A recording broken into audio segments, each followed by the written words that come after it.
Welcome back to another Family History Friday video with the Butler Area Public Library. I'm Margaret, and in this video we are going to talk about cemeteries. Now, I'm sure for some people, your first thought when you think of a cemetery is ghosts and creepy things that go bump in the night and mists and zombies. After all, we're here in Western PA and Butler County, home of the Evans City Cemetery and the original zombie horror Night of the Living Dead.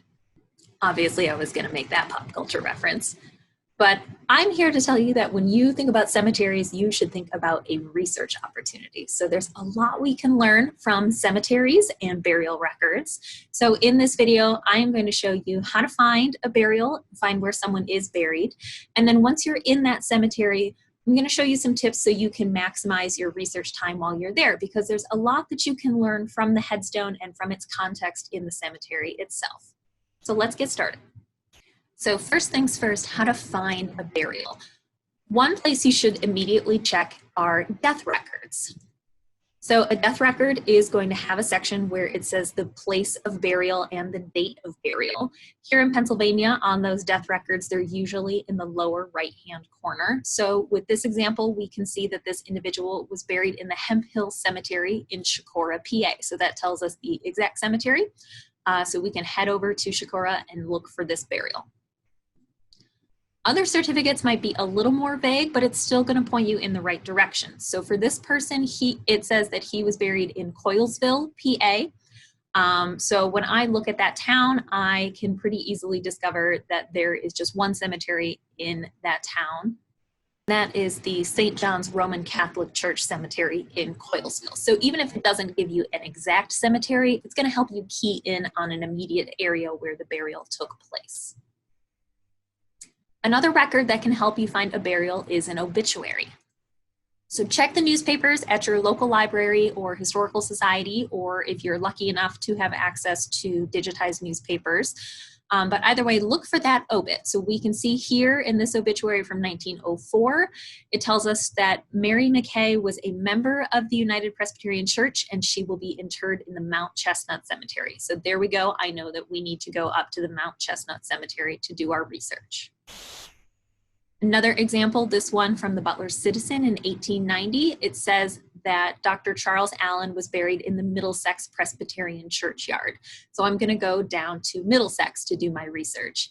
And this is really key because with these early obituaries, at least here in Pennsylvania, before 1893, we don't have death records. So an early obituary that gives us a clue to a place of death or a specific cemetery is going to be a really big lead for you. So once you've found the cemetery that you want, you might want to check for further records with that cemetery. And there's a number of places that you can find official burial records. If it's a large cemetery, go ahead and get in touch with their cemetery office staff and see if they have records that you can access. But some other options are a church or even your local library. And let's look at some examples of those. So here is a page from the burial register of St. Mark's Evangelical Lutheran Church here in Butler. These go back as early as 1838. And you can see here that they record the name of the deceased, their birth and death dates, which is huge for some of those really early records, and the date of burial, and the cause of death, and some notes about the funeral itself. So these are at least going to confirm burial in the St. Mark's burial section in the South Cemetery here in Butler. Here's another example. These are from St. Mary of the Assumption Cemetery in Herman, PA. Now these are a plot-by-plot graph of who is buried or who owns specific grave spots in their cemetery. So this is going to be a more specific chart that's going to help you key into an exact location in a cemetery. So you might find plot maps like this. Or you might find some that have been just converted into alphabetical lists. So you can just quickly skim and look for the entry for the people you're looking for.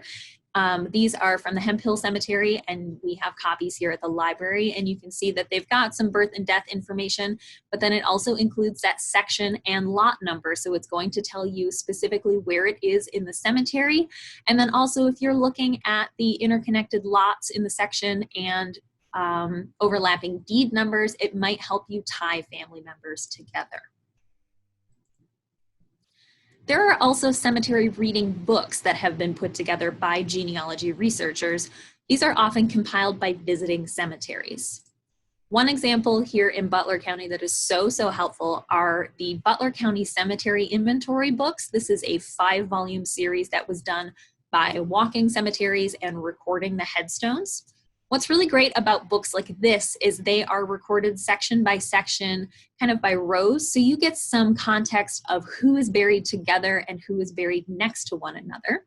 And often in books like this, you will see that they record the name, dates that were on the tombstone, and then any other kind of transcription. So we can see here that we have some ages, some familial relationships, some military information, so there's some clues there.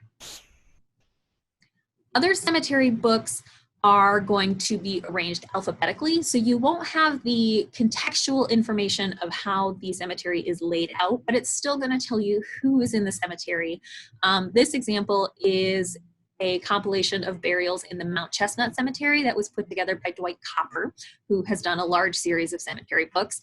And so we can see here that they are arranged alphabetically. They're not necessarily section by section in this book, but it still tells us who's buried there, the dates, and some citations of how we know they are buried there, either from obituaries or from family research.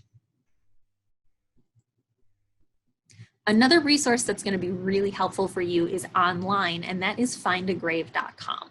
Now, Find a Grave is a crowdsourced genealogy site. Anybody can sign up and contribute information to it, so it is growing all the time as people add content from cemeteries near them. So you can go on Find a Grave and you can search for a specific person or just people with a specific last name in a cemetery. Or what's really helpful is you can search for cemeteries. So you can look for cemeteries in a town or in a county, and it'll even give you a map view. Here it's keying in towards Butler since that's where we're located.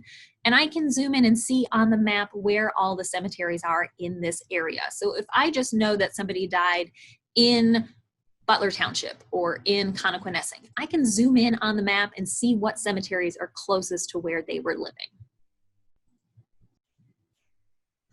What's really great about genealogists and their willingness to share information is that you can find so much genealogy information on Find a Grave. So here we've got an entry for Robert D. Akins, who is buried in the White Oak Springs Cemetery here in Butler County. So we've got a photo of his headstone. We know that he lived from 1826 to 1840 based on the inscription. But then on Find a Grave, you can go ahead and interconnect the burials of other people. So you can see here that somebody has actually linked Robert to his parents and his siblings. So we can click through this cemetery family tree and find out information about all of his immediate family as well. So you might find a wealth of information as a starting point for your research to go ahead and corroborate that via the grave entries on Find a Grave. So once you find a cemetery, either by physically going to the cemetery or by finding entries on Find a Grave, there's a lot that you can learn from the headstones. Just knowing that somebody is buried in a cemetery often isn't the end of the line. So what does the physical stone or even the lack of a stone tell you? Is it a really large obelisk? Is it a small, modest stone? Is there any indication that they were a military service person, either from the stone themselves or from a little stake marker? Are there symbols and iconography on your stone? So do you have carved imagery that has to do with religion or professional organization or just some really beautiful carvings? All of those can tell you more information about that person. And in the video description, I'm going to link to some good resources that are reference guides to all of the different headstone imagery and symbolism. The headstone inscriptions can also be helpful too. So you're going to get dates, which is so helpful, especially early on in states where we don't have early birth records or death records. A headstone might be the only place that you can calculate those dates in their life. You might find clues to relationships. So it might say mother, it might say wife of John Smith. There may be an epitaph with some information about their life, about who they were as a person. And there might be some abbreviations that tell us more about them professionally or in terms of military service and things like that. And regarding those dates, so using headstones can sometimes be really crucial to discover those birth and death dates before we have official vital records. And looking at this headstone from Mary Gold, so we find that she died October 18th, 1865, so we have an exact date of death in an era without a death record. But then it also tells us her exact age. So it tells us she died aged 44 years, 1 month, 8 days. And we can use that information to calculate backwards and get her exact birth date. So the info on her stone tells us that she was born on September 10th, 1821. Now, if that kind of backwards thinking math is a little difficult for you, don't worry. I'm going to link to a website in the video description where you can plug in the date of death and those age numbers, and it will tell you the right birth date. And then also think about who the neighbors are when you're looking at this headstone. So who is buried immediately next to them? Is there more family members, extended family members? And are you even possibly seeing somebody who is like an in-law? So if you have a daughter who married, are you seeing her and her husband under that married name?